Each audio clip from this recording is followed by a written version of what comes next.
Good morning everyone. कसे आहेत सगळे? आय होप सगळे छान असतील आणि मी पण छान आहे. माझ्या ब्लॉगमध्ये तुमचं खूप खूप स्वागत आहे. खूप ऊन पडले आज. इथं बघा रियांशची काय चालू आहे. रियांश काय करायला?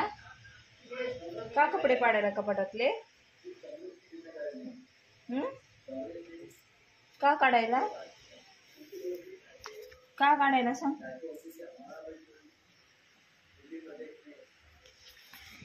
याचं हे कामच आहे. कपडे काढते नाही तर भांडे काढते, बाहेर काढून ठेवून देते. तर ब्लॉगमध्ये कंटिन्यू राहा. हाय फ्रेंड्स, कसे आहात सगळे? तर 2 दिवस माझे ब्लॉग आले नव्हते. घरी पाहुणे आले होते आणि त्यांच्यासमोर ब्लॉग शूट करणं त्यांना आवडत नव्हतं, त्याच्यामुळे मी ब्लॉग शूट केलेच नाही.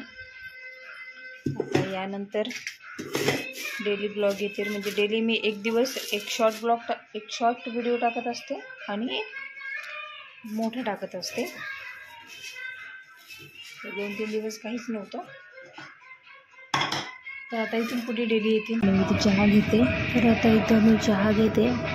रियांश बागेला गेला खेळायला आणि वांग्याचं भरीत करायचं आज मला. त्याच्यासाठी कांदा फ्राय करून घेते. त्याची वांगे अगोदर थोडेसे उकडून घेतलेले आहेत, म्हणजे लवकर फ्राय. थोडेसे वांगे अगोदर गॅसवर भाजून नाही घेतले कारण तसे आवडत नाही ऋषभच्या डॅडीला, त्याच्यामुळे थोडेसे आधी उकडून घेतले.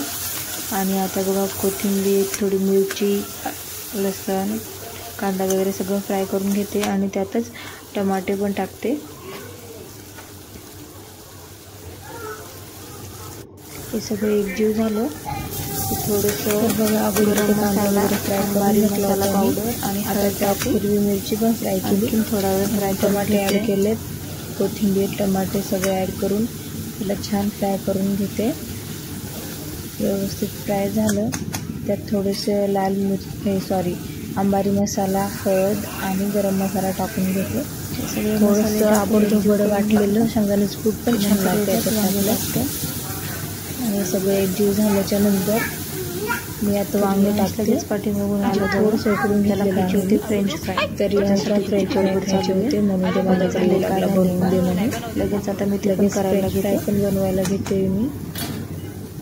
तर मुलांना चटपटी मसाला खायला खूप आवडतं. घरच्या घरी चांगले व्यवस्थित बाहेरच्या ऑइलपेक्षा घरी तळून केलेले. चला तर मग भेटूया उद्याच्या ब्लॉगमध्ये. आजच्या ब्लॉगमध्ये एवढं लेकरांची डिश पण या झाला खुश, ऋषभ पण. Bye bye. चला भेटूया उद्याच्या ब्लॉगमध्ये.